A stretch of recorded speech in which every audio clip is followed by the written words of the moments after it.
Hello বন্ধুরা, রহস্য জানতে আমরা কি না পছন্দ করি, তেমনই এক রহস্যময় জঙ্গল থেকে আজ আপনাদেরকে ঘুরিয়ে নিয়ে আসবো।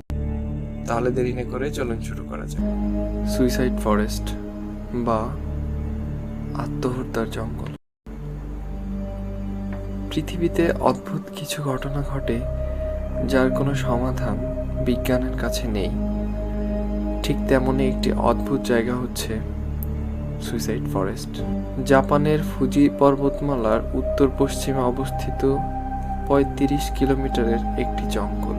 এটাকে জাপানে আওকিগাহারা নামেও পরিচিত। গা ছমছমে একটি পরিবেশ রয়েছে পুরো বন জুড়ে। দুর্বল হৃদয়ের মানুষরা সেখানে গেলে খুব সহজেই অসুস্থ হয়ে পড়ার সম্ভাবনা রয়েছে।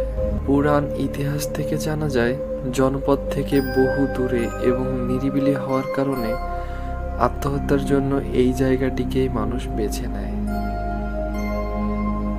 লোকমুখে প্রচলিত আছে এখানে আত্মারা ঘুরে বেড়ায়। কেউ একবার এই জঙ্গলের মোহে পড়ে গেলে সে আর কখনো ফিরে আসতে পারে না। আত্মহত্যা তার পিছু ডাকে।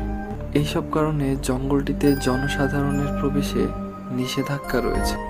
এক হিসেব মতে দেখা গেছে এখানে প্রতি বছর গড়ে ১০০ জন মানুষ আত্মহত্যা করে।